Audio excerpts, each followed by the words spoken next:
ઓમ નમોસ્તે નમોસ્તે નમોસ્તે. નમો લોયેશ ત્રિકાળવર્તી અરહંતાણમ. નમો લોયેશ ત્રિકાળવર્તી શિતાણમ.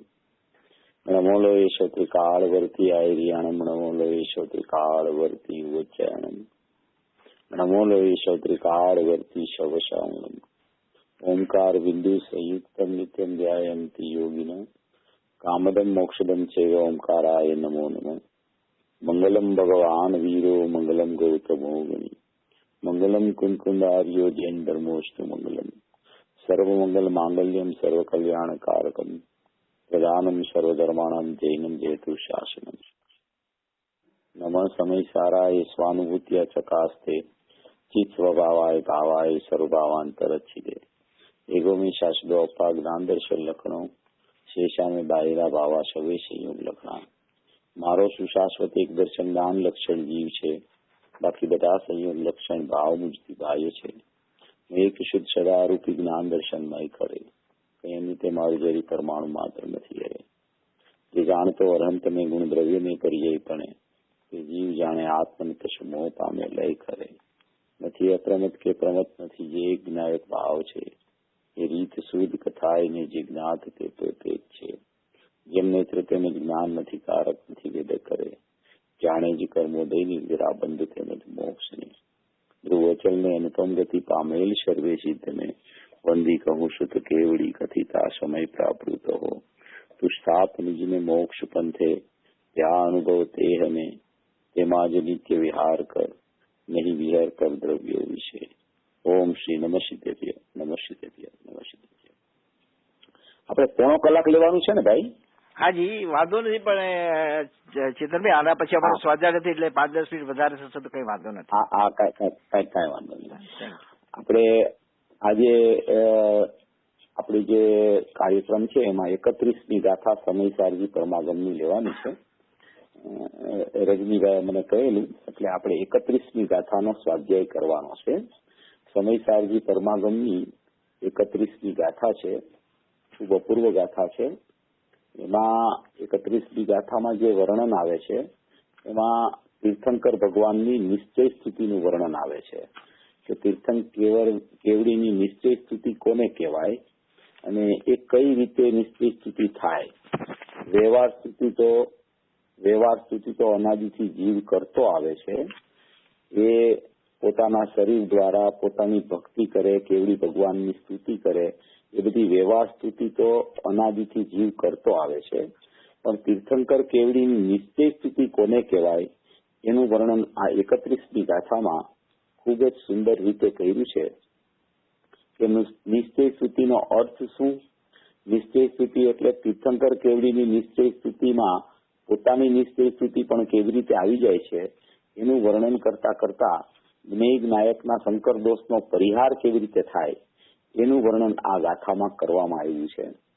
અનાદિથી જીવને જ્ઞેય સાથે જે એકત્વ બુદ્ધિ ચાલી રહી છે એ જ્ઞેય મારા, જ્ઞેયના લક્ષ્ય મને જ્ઞાન થાય, મને જ્ઞેયનું જ્ઞાન થાય અને જ્ઞેયને હું જાણું છું એવો જે અનાદિનો જીવનો એક પક્ષરૂપી વ્યામો ચાલી રહ્યો છે એવા જ્ઞેય નાયકના શંકર દોષ એટલે ખીચડો એટલે કે જ્ઞેયને જ્ઞાયક જાણે કે એક જ થઈ ગયા હોય એવી ભ્રાંતિ અનાદિથી જીવની ચાલે છે.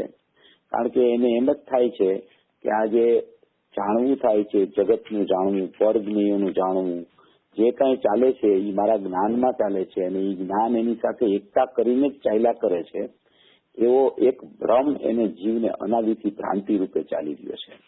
એટલે આમાં પેલા મથાળામાં જ આચાર્ય ભગવાને વાત બતાવી છે કે હવે તીર્થંકર કેવડીની નિશ્ચય સ્થિતિ કહે છે. તેમાં પહેલા જ્ઞેય નાયકના શંકર દોષનો પરિહાર કરી અને સ્તુતિ કહે છે.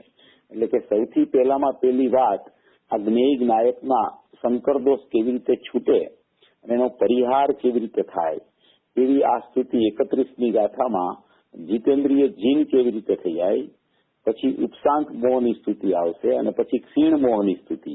31, 32 ને 33 ગાથાનું આ જોડકું છે. એમાં સૌથી પહેલી સ્તુતિ છે એકત્વ બુદ્ધિ એની કેવી રીતે તૂટે જ્ઞેયો સાથે.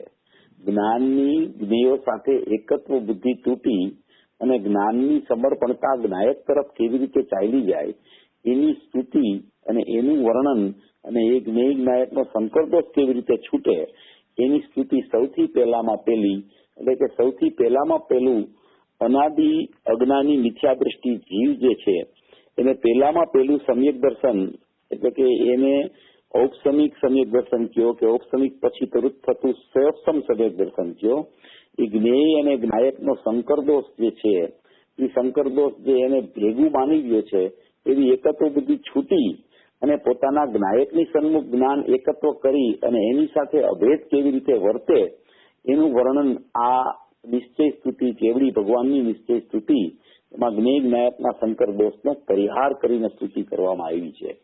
એવી આ 31મી અપૂર્વથી અપૂર્વ ગાથા છે. આમાં 3 પ્રકારની વાત આ ગાથામાં આવશે. એક તો શરીર પરિણામને પ્રાપ્ત ઇન્દ્રિયો છે જીવ પાસે, એક શરીર પરિણામને પ્રાપ્ત ઇન્દ્રિયો એ શરીર પરિણામને પ્રાપ્ત છે એને ઇન્દ્રિયો કહેવામાં આવે છે, દ્રવ્ય ઇન્દ્રિય કહેવામાં આવે છે. પછી શરીર પરિણામને પ્રાપ્ત દ્રવ્ય ઇન્દ્રિયો છે એને જાણનારું એક જ્ઞાન છે. એ જ્ઞાનને એકાંતે જ્યાં સુધી એ શરીર પરિણામને પ્રાપ્ત ઇન્દ્રિયો દ્વારા જાણવાનું કામ કરે છે, એટલે કે એ પોતાના જ્ઞાનને ખંડ ખંડ કરીને ઇન્દ્રિયોને જાણે છે, એવું એક ભાવ ઇન્દ્રિયનું પ્રકરણ છે. એટલે એક દ્રવ્ય ઇન્દ્રિય, એક ભાવ ઇન્દ્રિય અને એક ઇન્દ્રિયના વિષયભૂત પદાર્થો, એટલે કે જે પોતાનું જ્ઞાન છે એ ઇન્દ્રિયની સન્મુખતા કરી અને બાહ્ય વિષયોને જાણવા માટે પ્રવૃત્તિશીલ થઈ જાય છે. તો ઇન્દ્રિયના વિષયભૂત બાહ્ય પદાર્થો જે છે એ ત્રણેય જે પર્યાયમાં વર્તી રહ્યા છે, દ્રવ્ય ઇન્દ્રિય, ભાવેન્દ્રિય અને ઇન્દ્રિયના વિષયભૂત પદાર્થો, તો એ ત્રણેયનું ભેદજ્ઞાન કરી એનો સંકરદોષ જે ચાલી રહ્યો છે એ જ્ઞેય અને જ્ઞાયકનો સંકરદોષ, એટલે કે બેની એકત્વ બુદ્ધિ ચાલી રહી છે. એ એકત્વ બુદ્ધિ આ 3 જે વાત છે દ્રવ્યેન્દ્રિય, ભાવેન્દ્રિય અને ભાવેન્દ્રિયના વિષયો એને સમજી એનું જ્ઞાન કરી અને એ જ્ઞાન જ્યારે જ્ઞાયક તરફ વળે ત્યારે ખરેખર તેને સાચી નિશ્ચય સ્થિતિ પ્રગટ થઈ એમ કહેવામાં આવે છે. એટલે આ ગાથામાં જે મૂળ વાત કરવામાં આવી છે કે કેવી રીતે ઇન્દ્રિયોને જીતવી, કેવી રીતે ઇન્દ્રિય જ્ઞાનને જીતવું અને કેવી રીતે ઇન્દ્રિય જ્ઞાનના વિષયોને જીતવા. ત્રણેય થાય છે એક સાથે પણ અલગ અલગ પ્રકારથી વિભાગ બતાવી અને જ્યાં એની એકત્વ બુદ્ધિ નિરંતર ચાલી રહી છે એ એકત્વ બુદ્ધિ તોડાવવા માટેની આ ગાથા અપૂર્વથી અપૂર્વ ગાથાનું વર્ણન આચાર્ય ભગવાને આ કરેલું છે. આ 31, 32 અને 33 ગાથાનું આખું ઝુમખું છે. એટલે પેલા સમ્યક દર્શન થાય, પછી એને ચારિત્રની સ્થિતિ આવે અને પછી એને કેવળ જ્ઞાનની સ્થિતિ આવે. એવી આ 31, 32 ને 33 ગાથામાં જ્ઞેય જ્ઞાયકના સંકરદોષનો પરિહાર અને પછી રાગાદી ભાવની નિવૃત્તિ કેવી રીતે થાય અને પછી ઇન્દ્રિય જ્ઞાન છૂટીને કેવળ જ્ઞાન કેવી રીતે થાય, એવા બધા પ્રકારો આ 3 ગાથામાં 31, 32 ને 33 ગાથાનું જોડકું છે. એમાં પ્રથમ 31મી ગાથા છે એ ધર્મની શરૂઆતની ગાથા છે. એ ધર્મની શરૂઆત કેવી રીતે થાય, જીતેન્દ્રિય જીન કેવી રીતે થઈ જાય જીવ, ઈષદ જીન કહેવામાં આવે. પ્રથમ જે જીન થયો એ જીતેન્દ્રિય જીન થઈ ગયો. એ જીતેન્દ્રિય જીન પણ એનું જ્ઞેય જ્ઞાયકનો સંકરદોષ છૂટી અને એનો પરિહાર કેવી રીતે થઈ જાય. એ અનાદિથી જે એને ઇન્દ્રિય સન્મુખ જે જ્ઞાન વર્તી રહ્યું છે એવી ભાવેન્દ્રિયનું પરિણમન ચાલુ છે અને એ ઇન્દ્રિય સન્મુખ વર્તતું જ્ઞાન બાહ્ય પદાર્થોને જ્ઞેય બનાવીને વર્તે છે. એટલે ભાવેન્દ્રિયના વિષયો તરફ એનું જ્ઞાન નિરંતર ચાલ્યા કરે છે. એ જ્ઞાનને ભેદ જ્ઞાનની પ્રવીણતાથી કેવી રીતે પાછું વાળવામાં આવે અને એ વાળીને એને જ્ઞાયક તરફ કેવી રીતે લઈ જવું, કેવી રીતે વાળવામાં આવે, કેવી રીતે જ્ઞાયક તરફ લઈ જવું, એ બધી ઉપદેશ પદ્ધતિમાં એ જ પ્રકારની ચર્ચા આવે. ખરેખર તો એ જ્ઞાન વળતું પોતાના સ્વભાવ સન્મુખ પ્રગટ થઈ જાય છે. અને જયારે કોઈ વિષય સિદ્ધ કરવો હોય, જયારે પરલક્ષ જીવનું છોડાવવું હોય, એકાંતે પરલક્ષ એનું ઇન્દ્રિયની સન્મુખતાપૂર્વક ચાલતું હોય, ત્યારે નિયમથી એને પુરુષાર્થપૂર્વક ત્યાં જ્ઞાનને પર તરફ જતા વેક્યુમ બ્રેક મારીને જ્ઞાનને સ્વ તરફ વાળવાનો પુરુષાર્થ જયારે જીવ કરે છે ત્યારે જ એ જ્ઞાન ખરેખર અંદર વળે છે. એવી આ ગાથામાં અપૂર્વથી અપૂર્વ વર્ણન આ ગાથામાં સુંદર રીતે આવ્યું છે. અને આ ગાથા પસંદ કરીને જે લેવાનું કીધું છે તો આમાં એટલી બધી અપૂર્વથી અપૂર્વ વાત છે કે જે દરરોજ નિરંતર એના પ્રયોગમાં આવે છે એવી ચર્ચા આ ગાથામાં છે. પ્રત્યેક સમયે જીવ પાસે પ્રગટરૂપ જ્ઞાન છે અને પ્રત્યેક સમયે જ્યાં સુધી એને દેહનો સંયોગ છે ત્યાં સુધી એને દ્રવ્ય ઇન્દ્રિયોનું પણ મોજૂદગીપણું છે. દ્રવ્ય ઇન્દ્રિયો પણ એના સંયોગમાં અત્યારે શરીર હોવાથી એના સંયોગમાં અત્યારે દ્રવ્ય ઇન્દ્રિય પણ વર્તી રહી છે. હવે ઇન્દ્રિયો શું છે કે ઇન્દ્રિયો પોતે ધારો કે ચક્ષુ ઇન્દ્રિય છે તો એ ખાલી જોયા કરે છે, કર્ણ ઇન્દ્રિય સાંભળ્યા કરે છે, રસ ઇન્દ્રિય ચાખવાનું કામ કરે છે, ઘ્રાણ ઇન્દ્રિય છે એ સૂંઘવાનું કામ કરે છે અને સ્પર્શ ઇન્દ્રિય છે એ તો આખા શરીર પરિણામને પ્રાપ્ત હોવાથી એ આખા શરીર પરિણામ રૂપ છે સ્પર્શ ઇન્દ્રિય. તો એ સ્પર્શ ઇન્દ્રિય શું સ્પર્શનું કામ કરે છે. એ પાંચે ઇન્દ્રિયો અને છઠ્ઠું મન એ બધું નો કર્મમાં જાય છે. એ નો કર્મના પ્રકાર છે. 5 ઇન્દ્રિય અને છઠ્ઠું મન, અને એ છઠ્ઠું મન અને 5 ઇન્દ્રિય એ બધા નો કર્મના પ્રકાર હોવાથી એના લક્ષ્ય જેટલું જ્ઞાન વર્તે છે એ બધું જ્ઞાન છે એને ભાવ ઇન્દ્રિય કહેવામાં આવે છે. ભાવ અને ઇન્દ્રિય, ભાવ એટલે કે ઇન્દ્રિયની સન્મુખ થતો જે વ્યાપાર છે એ ભાવ પોતાનો છે અને ઇન્દ્રિય છે એ શરીર પરિણામને પ્રાપ્ત છે. એ એના સંયોગમાં છે. શરીર એના સંયોગમાં છે. શરીર એના એક ક્ષેત્રાવગામાં રહેલું છે. એટલે એ શરીર પરિણામને પ્રાપ્ત ઇન્દ્રિયો છે એ જ્ઞાનની સાથે સંયોગ સંબંધ રહેલી હોવાથી એના લક્ષ કરતા જ એને ખરેખર ભાવ ઇન્દ્રિય ઉત્પન્ન થઈ જાય છે. જ્ઞાન જ્યાં સુધી જ્ઞાયક તરફ નથી વળતું અને જ્ઞાન જ્યાં સુધી એ ઇન્દ્રિયો તરફ વળીને કાર્ય કરે છે જાણવાનું, ત્યાં સુધી એને સમયે ઇન્દ્રિય જ્ઞાનનો જન્મ થયા કરે છે. આ ઇન્દ્રિય જ્ઞાન છે એ એટલું બધું ચીકણું છે. રાગ છે ને એ રાગમાં કર્મનું નિમિત્તપણું હોય છે. એ કર્મના ઉદયે રાગ થાય છે. એટલે રાગની પ્રગટતા હોય ત્યારે બાહ્યમાં કર્મનો ઉદય નિમિત્તપણે હોય છે. વિખ્યાતોની પર્યાય થાય તો બાહ્યમાં કર્મનો ઉદય નિમિત્તપણે હોય છે. જ્યારે ભાવિન્દ્રિય છે, ઇન્દ્રિય જ્ઞાન છે, એ ઇન્દ્રિય જ્ઞાન છે એ જ્ઞેયો સાથે સંબંધ રાખે છે, પર જ્ઞેયો સાથે સંબંધ રાખે છે. એટલે અહીંયા જ્ઞેય જ્ઞાયકનો શંકર દોષનો પરિહાર કરવાની સ્તુતિ કરવામાં આવે છે.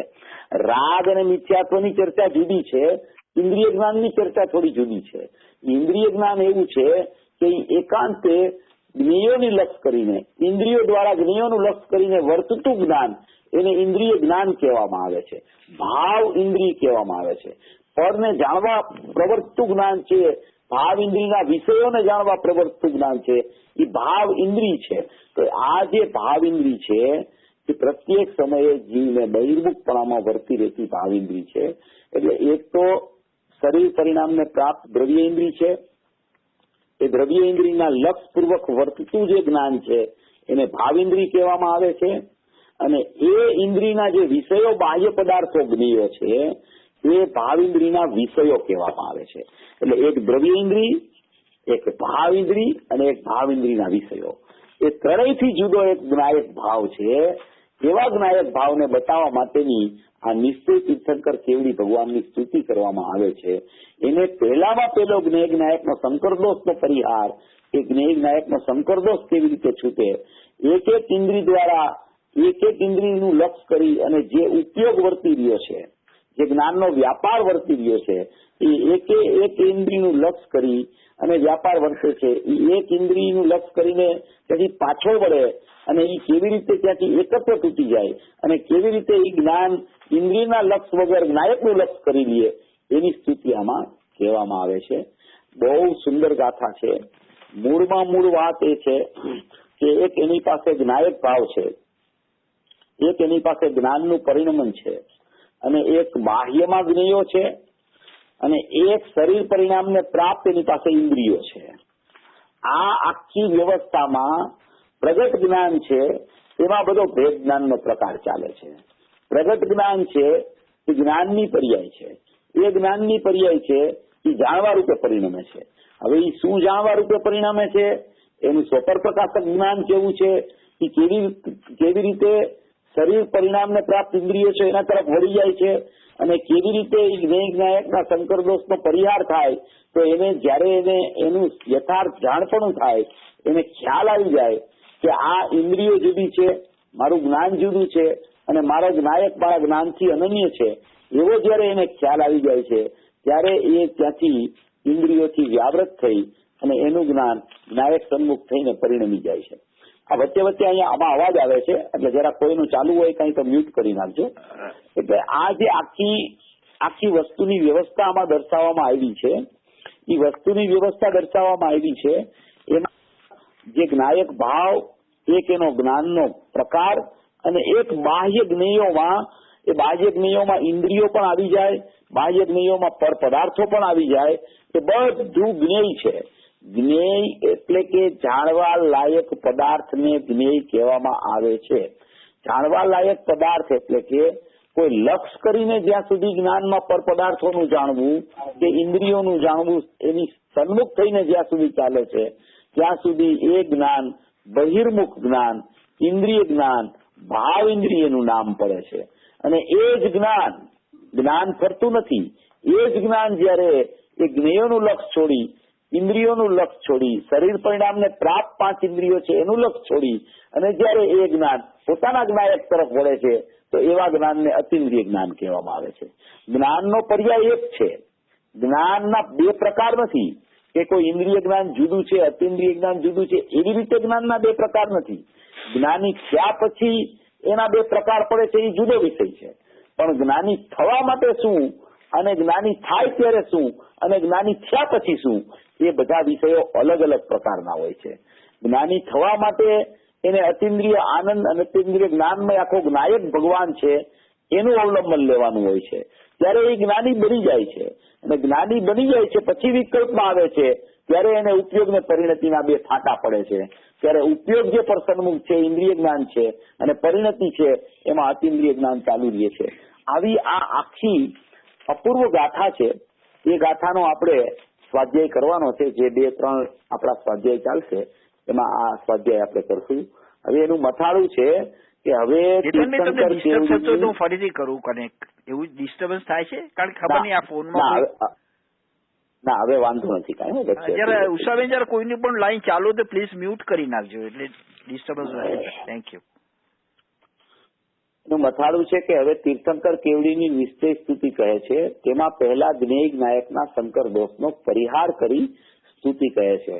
તીર્થંકર કેવડીની નિશ્ચય સ્તુતિ એટલે કે પોતાના ભગવાન આત્માને ઓળખવાની નિશ્ચય સ્તુતિ છે. આ એવી નિશ્ચય સ્તુતિમાં જ્ઞેય જ્ઞાયકના શંકર દોષનો પરિહાર કરી અને એની સ્તુતિ કહેવામાં આવે છે. જ્ઞેય અને જ્ઞાયક એ બેયની એકરૂપ માન્યતા જે જીવમાં ચાલી રહી છે એનો પરિહાર કરી અને આ સ્તુતિનું વર્ણન કરવામાં આવે છે. જીતી ઇન્દ્રિયો જ્ઞાન સ્વભાવે અધિક જાણે આત્મને નિશ્ચય વિશે સ્થિત સાધુઓ ભાખે જીતેન્દ્રિય તેહને. જો જીતી ઇન્દ્રિયો જ્ઞાન સ્વભાવે, જ્ઞાન સ્વભાવ દ્વારા ઇન્દ્રિયોને જીતી અને અધિક એટલે કે જુદો આત્માને જાણે ત્યારે નિશ્ચય વિશે સ્થિત સાધુઓ ભાખે જીતેન્દ્રિય તેહને. એટલે કે કેમ કહેવા માંગે છે કે પોતાના જ્ઞાન સ્વભાવ દ્વારા ઇન્દ્રિયોને જીતવી એમ કરી અને પોતાનો આત્મા એવા ઇન્દ્રિયોથી અધિક એટલે કે જુદો છે એવા આત્માને જે જ્ઞાન જાણે તો એ જ્ઞાનમાં ઇન્દ્રિયોને જીતી અને પોતાના આત્માનું અવલંબન લઈ અને નિશ્ચય વિશેષિત સાધુઓ છે એ જીતેન્દ્રિયપણુની પ્રાપ્તિ કરી લે છે એમ આમાં કહેવામાં આવે છે. અહીંયા જે વાત સાધુની અને મુનિની કરવામાં આવે છે એ ખરેખર દરેક અજ્ઞાની જીવને પણ આ ગાથા લાગુ પડે છે. આ ગાથા માત્ર મુનિઓ માટે છે એવું ખરેખર નથી. એના મૂળમાં ક્યાંય આ જે ટીકામાં કાઉન્સ કરવામાં આવ્યો છે એ ક્યાંય એની સંસ્કૃત ટીકામાં નથી. આ ઉપરથી કાઉન્સ આપણા જયચંદ પંડિતે કરેલો છે એટલે એ કાઉન્સ પણ યથાર્થ છે, પણ છતાં આ જે કાંઈ કહેવામાં આવે છે એ આ ગાથા અજ્ઞાની જ્ઞાની કેવી રીતે બની જાય કે અજ્ઞાનીને જ્ઞેય જ્ઞાયકનો સંકરદોષ અનાદિથી ચાલી રહ્યો છે તો એને સમ્યક જ્ઞાનપણું કેવી રીતે પ્રગટ થઈ જાય અને એ જીતેન્દ્રિય જીન કેવી રીતે થઈ જાય એના માટેની આ સ્તુતિ કરવામાં આવે છે. એનો ગાથા અર્થ છે કે જે ઇન્દ્રિયોને જીતીને જ્ઞાન સ્વભાવ વડે અન્ય દ્રવ્યથી અધિક પોતાના આત્માને જાણે છે.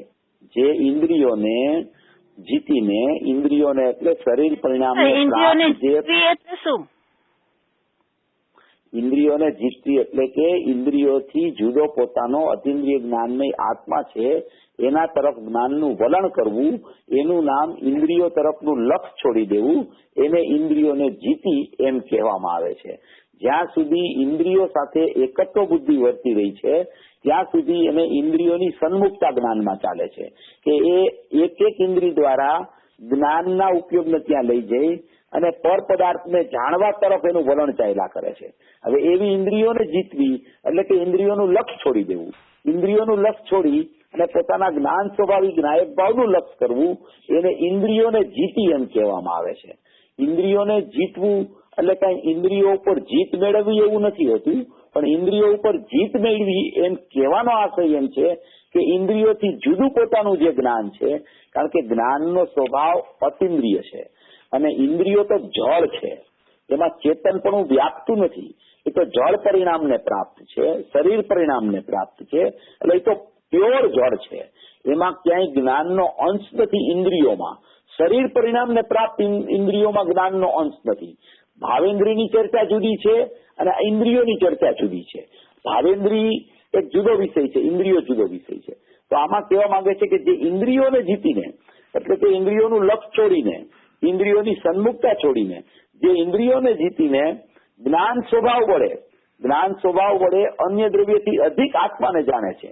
જ્ઞાન સ્વભાવ વડે એટલે પોતાનો જે પ્રગટ જ્ઞાનનો ઉપયોગ છે એવા જ્ઞાનના ઉપયોગમાં ચેતનપણું છે.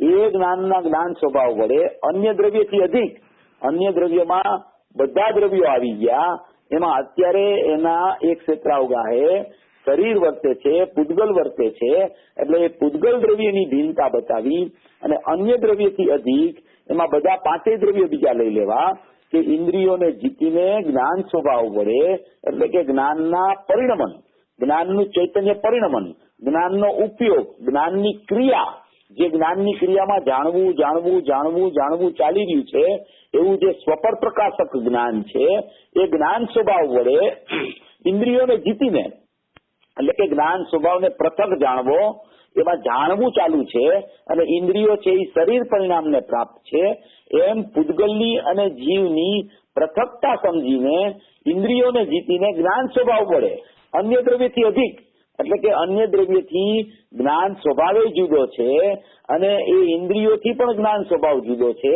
એવા જ્ઞાન સ્વભાવ વડે અન્ય દ્રવ્યથી અધિક આત્માને જાણે છે. એટલે કે દરેક દ્રવ્યથી જુદો, અધિક એટલે જુદો, અધિક એટલે કોઈ ઇન્દ્રિયોથી વધારે એમ નહીં, અધિક એટલે જુદો એવા ઇન્દ્રિયોથી જ્ઞાન સ્વભાવ વડે અન્ય દ્રવ્યથી અધિક આત્માને જાણે છે. તેને જે નિશ્ચય નહીંમાં સ્થિત સાધુઓ છે તેઓ ખરેખર જીતેન્દ્રિય જીન કહે છે. સાધુઓ જીતેન્દ્રિય કોને કહે છે કે જે જીવ પોતાના જ્ઞાન સ્વભાવ પોતાની પાસે પ્રગટ છે એવા જ્ઞાન સ્વભાવ વડે પોતાના એક ક્ષેત્રાવગાહે રહેલું શરીર જે છે એ શરીર પરિણામને પ્રાપ્ત જે પાંચ ઇન્દ્રિયો છે અને છઠ્ઠું મન છે એવા પાંચ ઇન્દ્રિયોને જીતીને જ્ઞાન સ્વભાવ વડે અન્ય દ્રવ્યથી અધિક, અન્ય દ્રવ્યથી જુદો પોતાના આત્માને જે જાણે એને ખરેખર જીતેન્દ્રિય કહેવામાં આવે છે. એટલે કે આમાં એમ વાત આવી કે એક જ્ઞાન સ્વભાવ વડે અન્ય દ્રવ્યથી અધિક આત્માને જાણે એટલે કે એક આત્માની ચર્ચા આવી. આત્માને કેવી રીતે જાણે તો કે જ્ઞાન સ્વભાવ વડે જાણે. તો કે જ્ઞાન સ્વભાવ વડે આત્માને ક્યારે જાણી શકે તો કે ઇન્દ્રિયોનું જીતવું થાય ત્યારે જાણી શકે.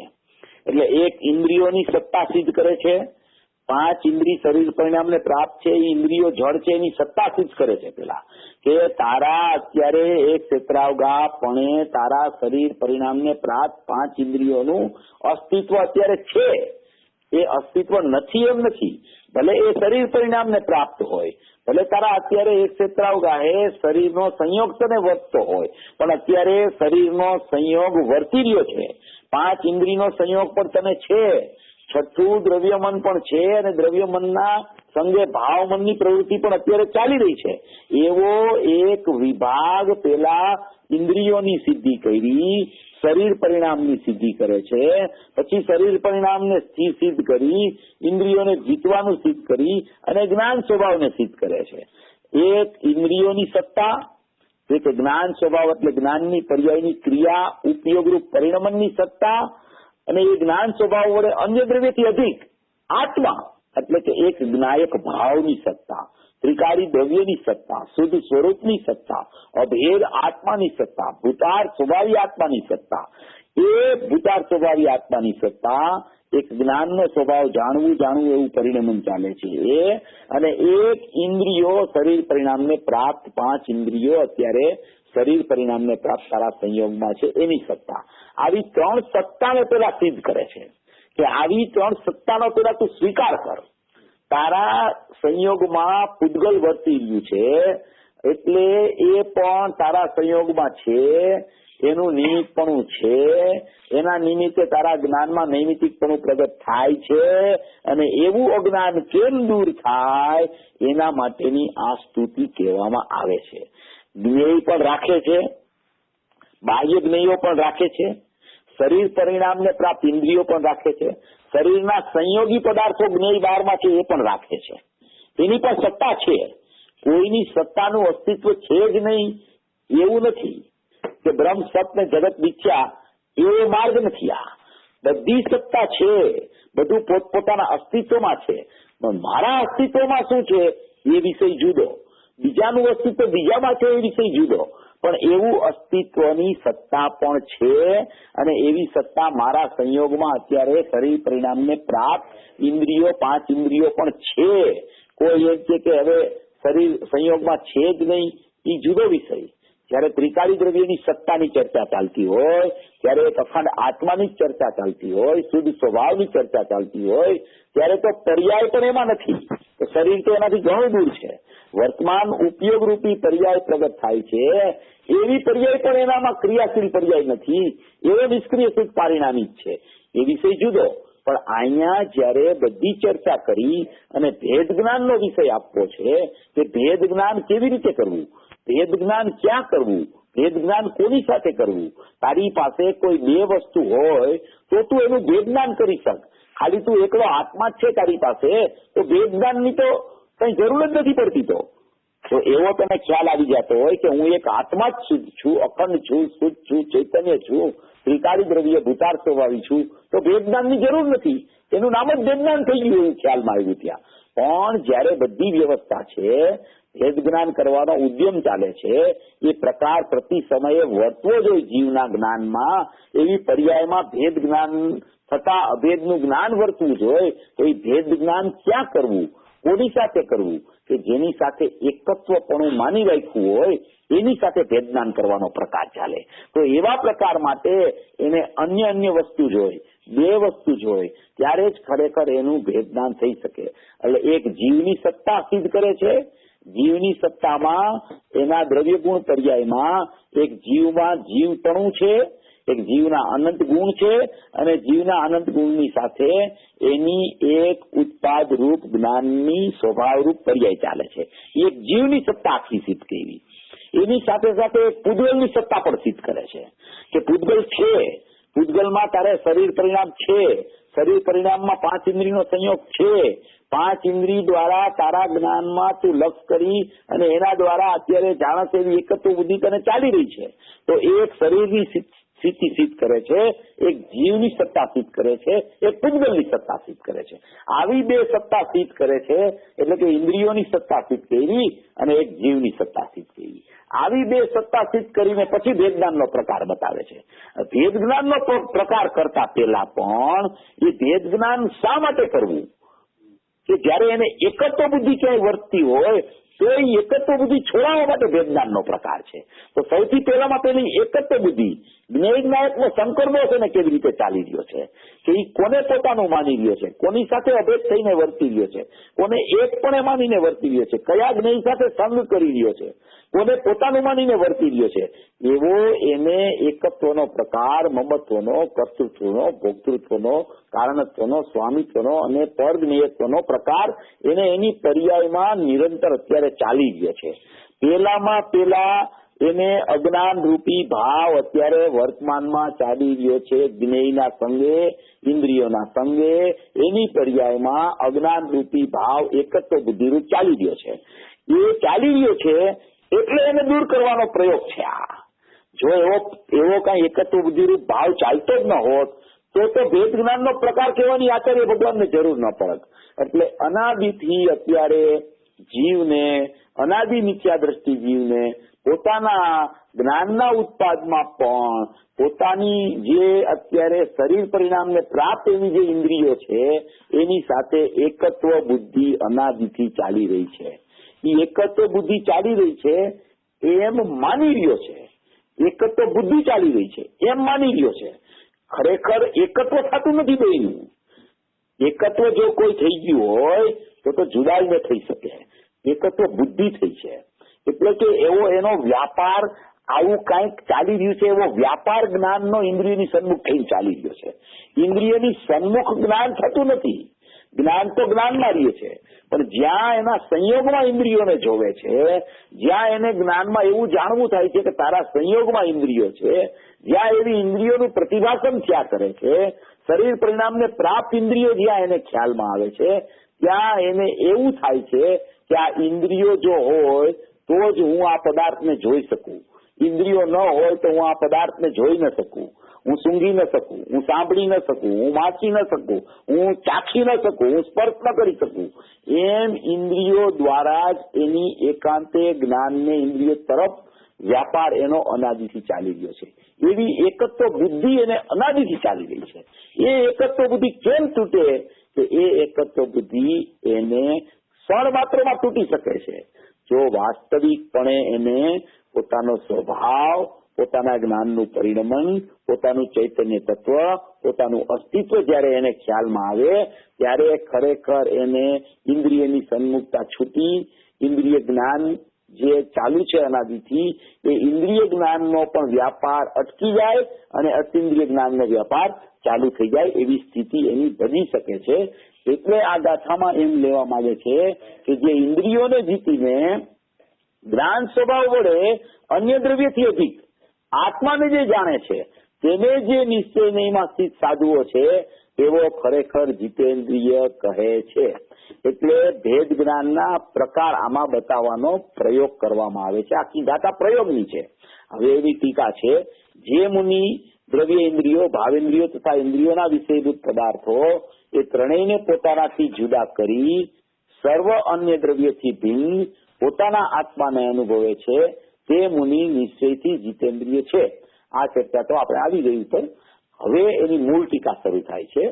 અનાદિ અમર્યાદ રૂપ બંધ પર્યાયના વશે જેમાં સ્વપરનો વિભાગ અસ્ત થઈ ગયો છે.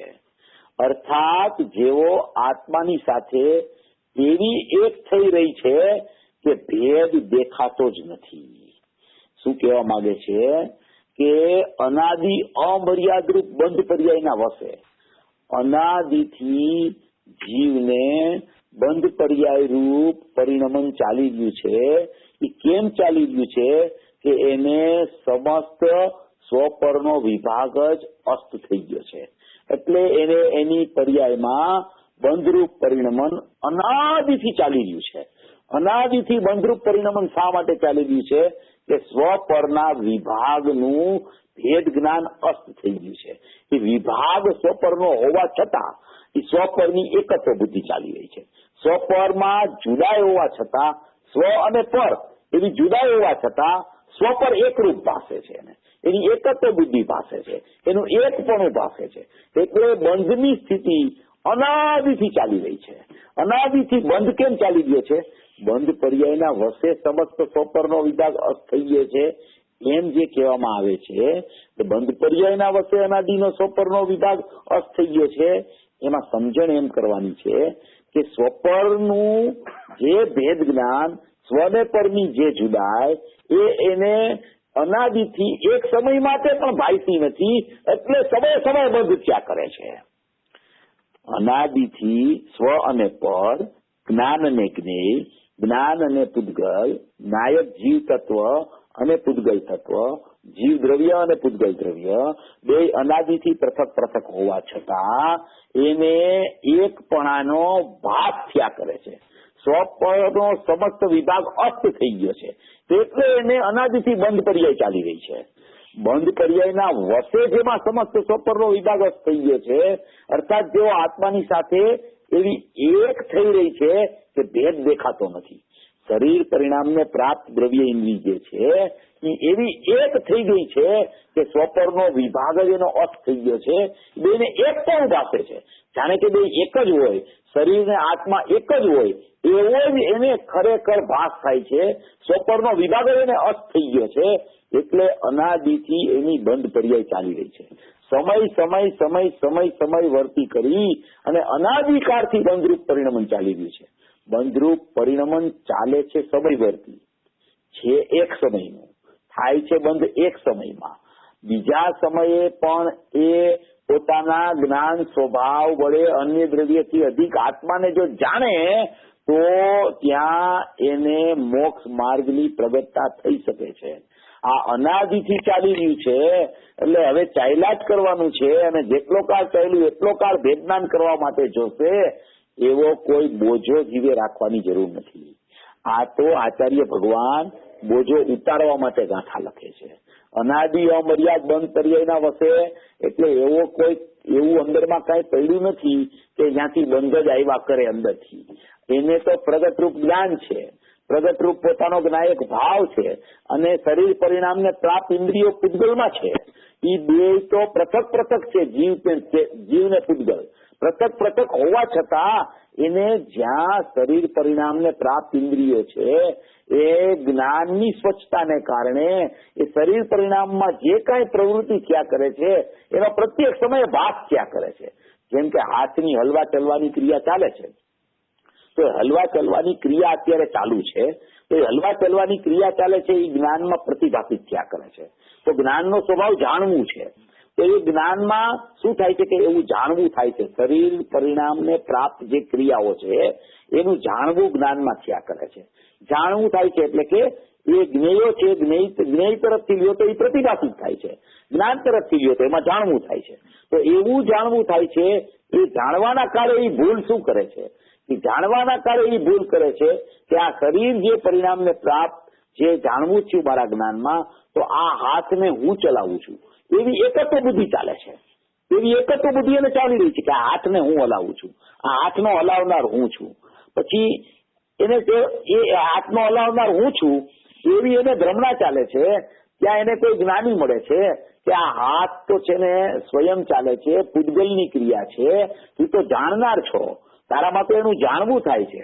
તું હાથને ચલાવી નથી શકતો, આંખ દ્વારા તું પાપણ ફેરવી નથી શકતો, તું રસને સૂંઘી નથી શકતો, કર્ણ દ્વારા સાંભળી નથી શકતો, તું સ્પર્શ નથી કરી શકતો, રસ ચાખી નથી શકતો.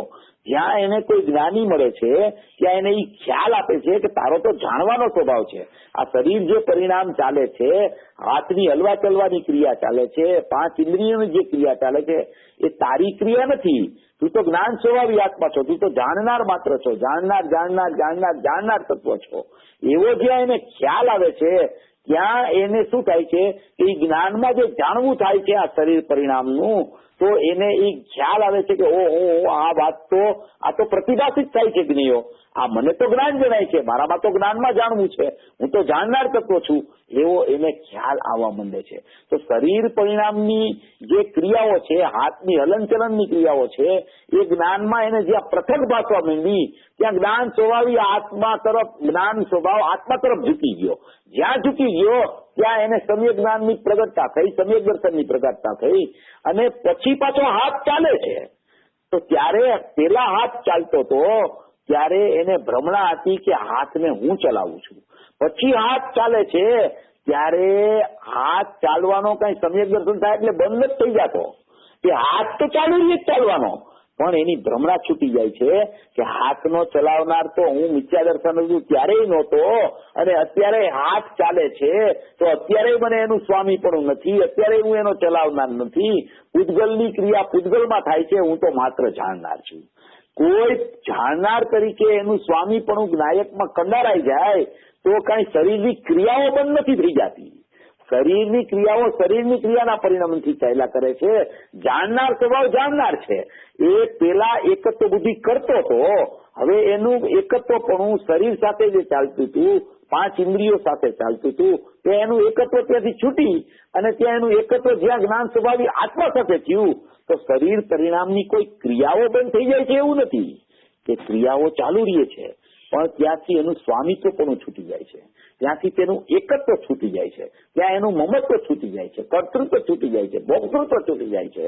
અને જ્ઞાન સ્વભાવમાં જાણવું જાણવું જાણવું જાણવું એવો હું જાણનાર છું એવો જ્યાં એને ખ્યાલમાં આવી જાય છે, ત્યાં જ ખરેખર એને જે સ્વપરનો વિભાગ અસ્ત થઈ ગયો હતો, જે એકરૂપ ભાષિત થતું હતું, સમસ્ત સ્વપરનો વિભાગ જે અસ્ત થઈ ગયો હતો, આત્માની સાથે જે એક રૂપ જે ચાલી રહી હતી ઇન્દ્રિયોનું પરિણમન જ્ઞાન સાથે, એની જુદાઈ એને ભાસવા માંડે છે. 2 વિભાગ એને પૃથકપણે ખ્યાલમાં આવે છે કે આ શરીરનો વિભાગ જુદો છે, આત્માનો વિભાગ જુદો છે. આત્મામાં જાણવું છે, આ ઇન્દ્રિયોમાં ક્રિયા ચાલે છે, એ પૂતગલ છે, એ શરીર પરિણામને પ્રાપ્ત ક્રિયાઓ છે, જળ ક્રિયાઓ છે. અને જળ આશ્રિત જે મારો ભાવ ચાલતો હતો, જળ આશ્રિત જે મારું જ્ઞાન ચાલતું હતું, એને ખરેખર ભાવ ઇન્દ્રિય કહેવામાં આવતી હતી. હજી તો આ ઇન્દ્રિયોની ચર્ચા ચાલે છે, પણ એના આશ્રિત જે ભાવ ઇન્દ્રિય છે એ વિષય તો થોડો વધારે સૂક્ષ્મ છે. પહેલા તો શરીરથી જીવ જુદો છે, પૂતગલથી જીવ જુદો છે, ઇન્દ્રિયોથી જીવ જુદો છે, શરીર પરિણામને પ્રાપ્ત જે ક્રિયાઓ ચાલે છે એનાથી જીવ ચૈતન્ય તત્વ જુદું છે. એ પહેલું ભેદજ્ઞાન છે. એ પહેલું ભેદજ્ઞાન ઇન્દ્રિયોથી જુદો, પછી ભાવેન્દ્રિયોથી જુદો, પછી ભાવેન્દ્રિયના વિષયોથી જુદો. ત્રણેય ભેદજ્ઞાન થાય છે એક સાથે.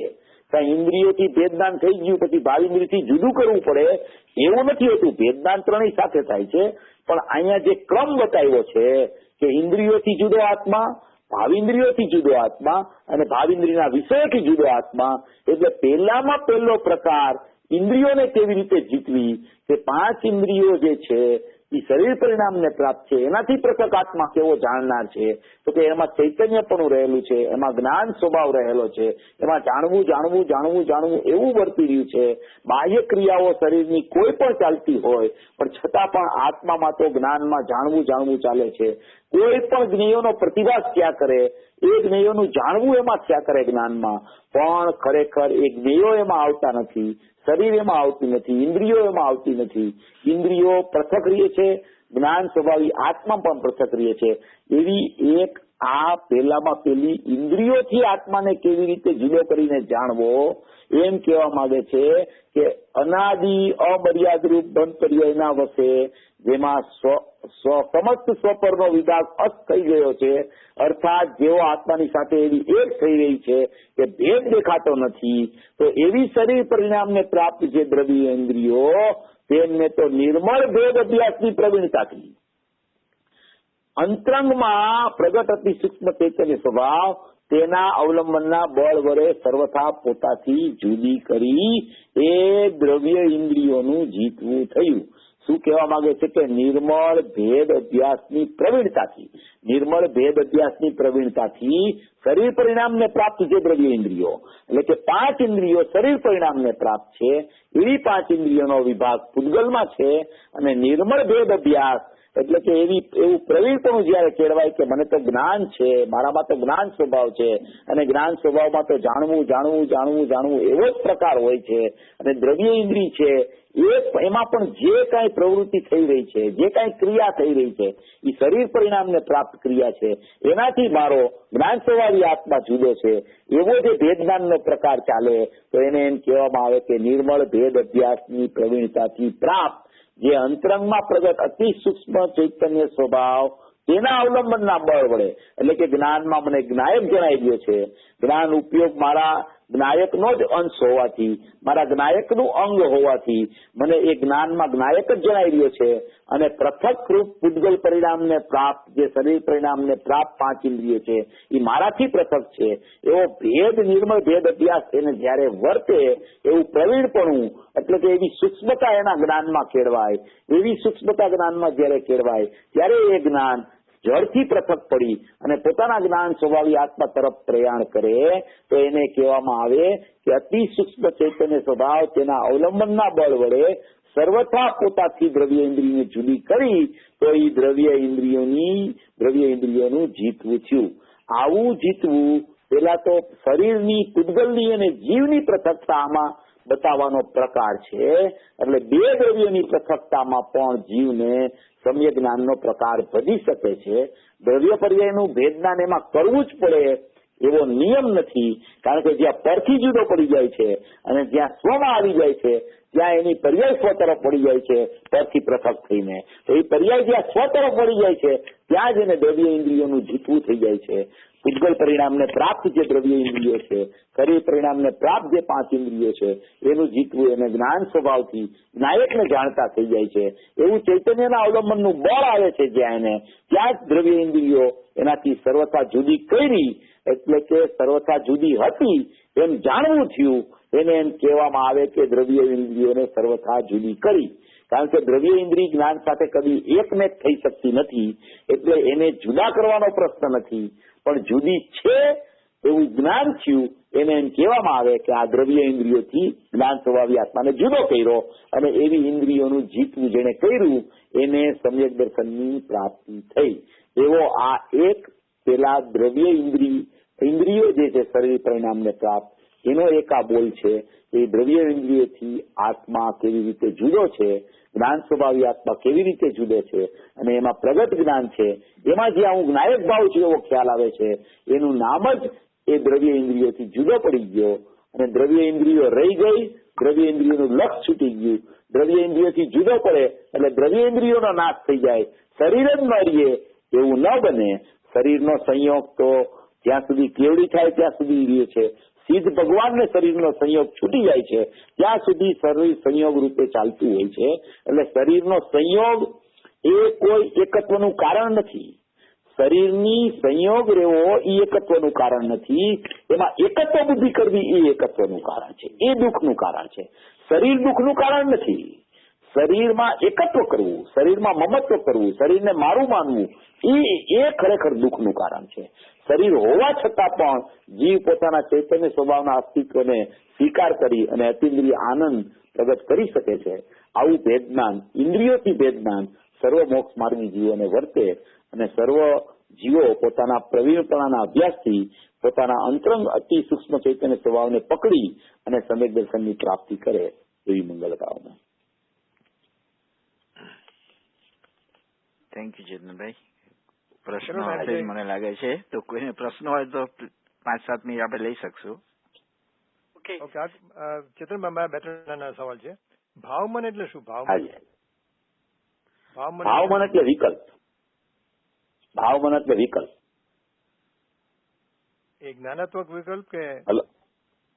હા, એને ઈ ભાવમનમાં વિકલ્પ છે ને, ઈ રાગનો વિકલ્પ ચાલે કે જ્ઞાનનો વિકલ્પ ચાલે, એ બધું ભાવમનમાં જાય.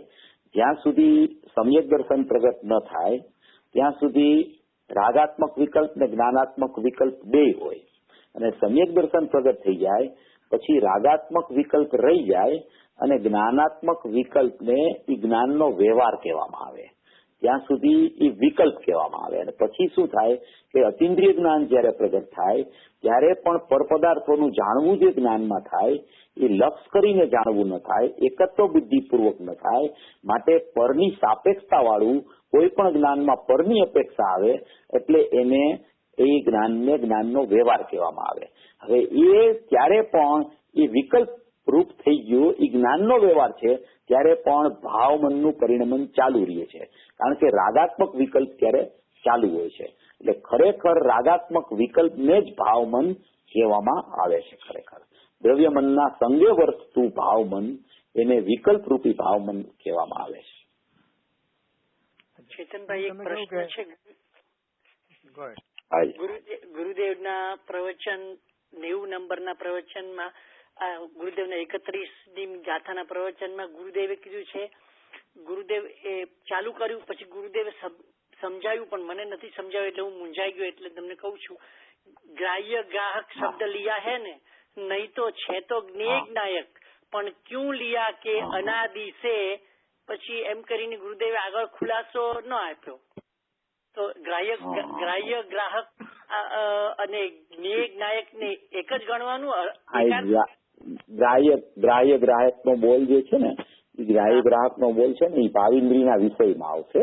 એ આપણો ત્રીજો બોલ ચાલુ થશે ને ત્યારે અત્યારે આપણો ખાલી દ્રવ્યેન્દ્રિયનો બોલ ચાલ્યો, પછી દ્રવ્યેન્દ્રિયના બોલ પછી ભાવિન્દ્રિયનો બોલ ચાલશે અને ભાવિન્દ્રિયના બોલ પછી આપણો ભાવિન્દ્રિયના વિષયનો બોલ ચાલશે. એ ભાવિન્દ્રિયના વિષયનો બોલ ચાલશે ને ત્યારે ગ્રાહ્ય નાયક લક્ષણ વાળા સંબંધની નિકટતાને લીધે જેઓ પોતાના સંવેદન સાથે પરસ્પર એક જેવા થઈ ગયેલા દેખાય છે એ આખો બોલ છે ને એ ભાવિન્દ્રિયના વિષયનો છે. એ આપણો ભાવિન્દ્રિયના વિષયનો બોલ ચાલશે ને ત્યારે આપણે એને બરાબર એકદમ પોઈન્ટ ટુ પોઈન્ટ લઈ લેશું. એ બોલને તમારી વાત છે એ ગુરુદેવે 90 નંબરના પ્રવચનમાં કીધું હશે, એ તમારી વાત સાચી છે. આપણે એને લઈ લેશું, આપણે ખોલીને લઈ લેશું ને, એને ખોલીને લઈ લેશું આપણે, ચોક્કસ લઈ લેશું આપણે. બીજું ચેતનભાઈ તમે કહ્યું ને કે આ જ્ઞાન જ્ઞેય તરફથી જુઓ તો પ્રતિભાસ અને જ્ઞાન તરફથી કહો તો જાણવું, એનું વિશે થોડી સ્પષ્ટતા કરશો? હા, એમાં એવું છે કે જો જ્ઞાનનો સ્વભાવ તો જાણવાનો છે. જ્ઞાન કાંઈ જાણ્યા વગર કદી રહેતું નથી. હવે જ્ઞાન કાંઈ જાણ્યા વગર રહેતું નથી એનો અર્થ એમ નથી કે એ જ્ઞેયોને લક્ષ કરીને જાણે છે. જ્ઞાનમાં રહીને જ જ્ઞાનમાં જાણવું થાય છે કે બહારમાં આવા જ્ઞેયો છે. તો એવું જાણવું તો જ્ઞાનમાં પોતાના જ્ઞાનથી થાય છે. કોઈ જ્ઞાન એવું નથી હોતું કે જેને કોઈ પદાર્થોને જાણવા માટે એનું લક્ષ કરવું પડે. તો એ લક્ષ કરનાર જે પ્રકાર આવે છે ને એ ભાવિન્દ્રી થઈ જાય છે.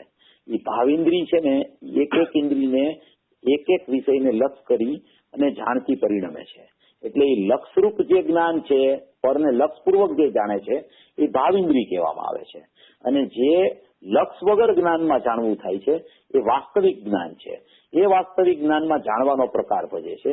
એ જ્ઞાન છે એ પ્રતિ સમય જીવ પાસે મોજૂદ હોય છે, પણ એ ઉપયોગનો દુરુપયોગ પ્રતિ સમયે કરી અને ભાવિન્દ્રી રૂપ પરિણમી જાય છે. હવે એ જ સમયે જ્ઞાનમાં જાણવાનો સ્વભાવ છે તો એમાં કોઈ પણ પદાર્થનું જાણવું ચાલુ છે તો એ જાણવું જયારે ચાલુ હોય છે ત્યારે બહારમાં એવા જ્ઞેયો પણ હોય જ છે. તો એવા જ્ઞેયો જયારે હોય છે તો એવા જ્ઞેયોનું પ્રતિભાસ રૂપી એનું જ્ઞેયત્વ, એનું પ્રમેયત્વ એમાં પ્રદર્શિત થતું હોય છે. એ જ્ઞેય સાપેક્ષતાથી ચર્ચા છે. જ્ઞાનમાં જાણવું નિરપેક્ષ થાય છે અને જ્ઞેયની અપેક્ષા કોઈ લાગુ પડતી નથી. કારણ કે કોઈ દૂર કેટલા ઘણા જ્ઞેયો હોય તો એ જ્ઞેયો હોય તો એનો મતલબ એવો નથી કે એ જ્ઞેયો અહીંયા જ્ઞાન હોય કે એની બાજુમાં આવીને પ્રતિભાષિત થાય તો જ જ્ઞાનમાં ખ્યાલ આવે. એવી જ્ઞેયની સાપેક્ષતા વાળું જ્ઞાન નથી. અનંત જોજન દૂર કોઈ પણ જ્ઞેય પડ્યા હોય તો પણ જ્ઞાન એને જાણવા માટે સમર્થ છે. તો એ જાણવા માટે સમર્થ છે એટલે એનો મતલબ એમ છે કે જ્ઞેયનું અસ્તિત્વ છે.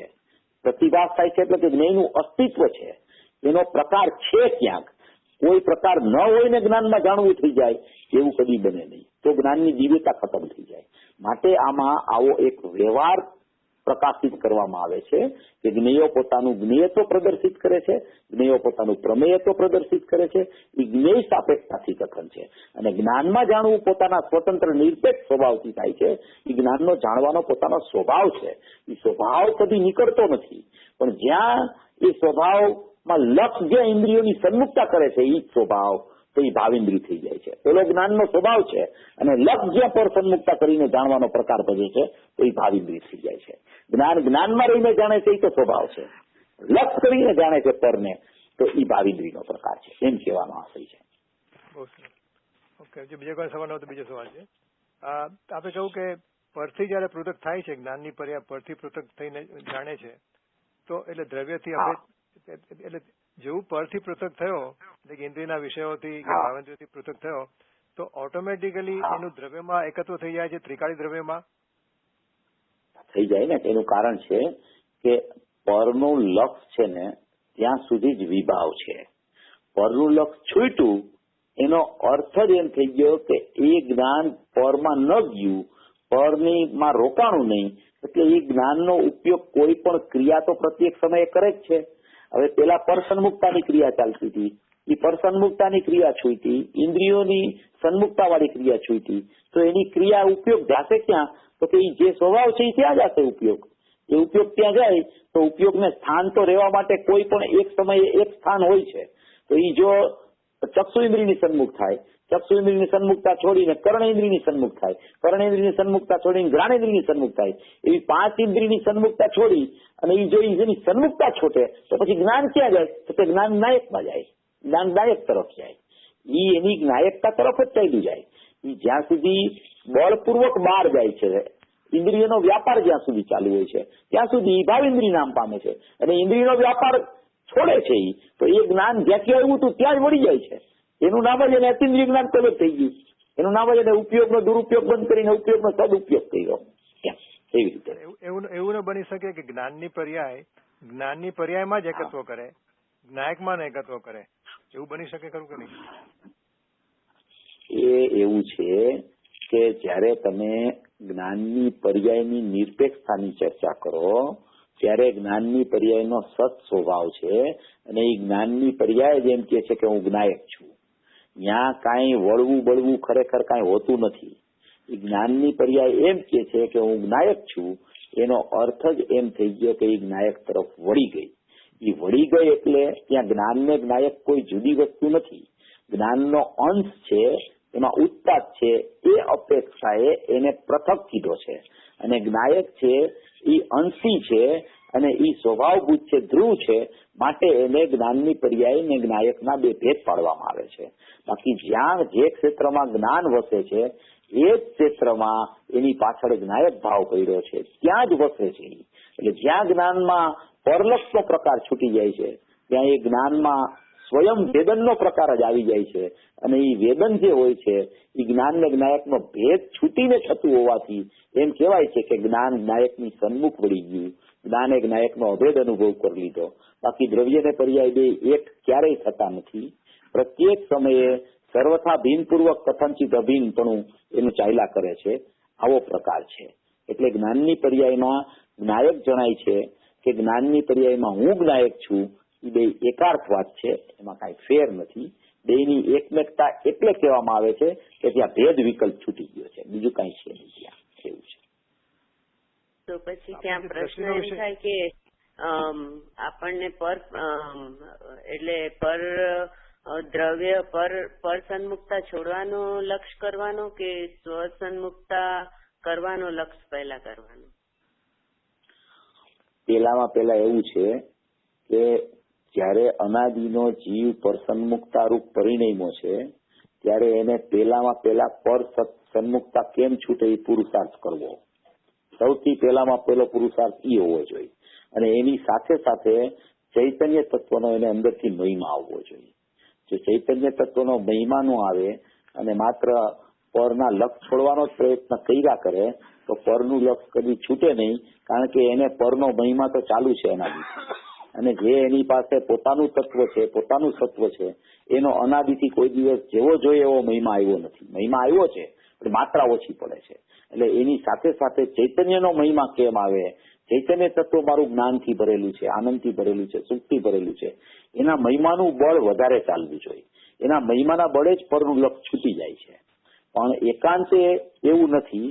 પર સન્મુખતા એની ચાલુ રાખ્યા કરે અને ખાલી ચૈતન્યનો મહિમા અંદરથી ઢીલો પોચો આવે તો પરનું લક્ષ છૂટતું નથી. માટે બે એક સાથે થાય છે. એમાં પોતાને એ સમજવાનું છે કે મારી અનાદિની પરલક્ષી બુદ્ધિ ચાલી રહી છે કે મને ચૈતન્યનો મહિમા આવે છે. જો એને ચૈતન્યના મહિમાનું બળ આવે તો સ્વયં પરલક્ષ છૂટી જાય છે. એમ આમાં કહેવાનું તાત્પર્ય હોય છે. બરાબર, બહુ સરસ. એમ છે કે ભાવેન્દ્રિય હંમેશા પર પદાર્થનું જ લક્ષ કરે, ભાવેન્દ્રિય સબ્જેક્ટ આત્મા કુદામાં ન થઈ શકે. બરાબર. ભાવ ઇન્દ્રિય જેને કહેવાય કે એ ઇન્દ્રિયના લક્ષ પૂર્વક વર્તતો જે ભાવ છે એનું નામ ભાવ ઇન્દ્રિય છે. ઓકે. ઇન્દ્રિયના લક્ષ પૂર્વક વર્તતો ભાવ છે એને ભાવ ઇન્દ્રિય કહેવામાં આવે છે. એટલે એ ભાવ ઇન્દ્રિય નિયમથી પરલક્ષી જ હોય, એમાં પરાધીનતા જ હોય, એ પર સન્મુખતા વાળું જ પરિણમન હોય ભાવ ઇન્દ્રિય. ભાઈ ટાઈમ છે તો એક પ્રશ્ન પૂછું? પૂછી લો. હાજી, તમે લાસ્ટ ટાઈમ પણ વાત કરેલી કે સવિકલ્પ દશામાં જ્ઞાનીને કોઈ વાર જાણેલો પ્રયોજનવાન છે, તો કોઈ વાર કેતા તમે શું કહેવા માંગો છો? કોઈ વખતે કોઈ જીવને કોઈ વાર જાણેલો પ્રયોજનવાન છે. એનો અર્થ એમ છે કે નિર્વિકલ્પ ધ્યાન. Hello hello hello.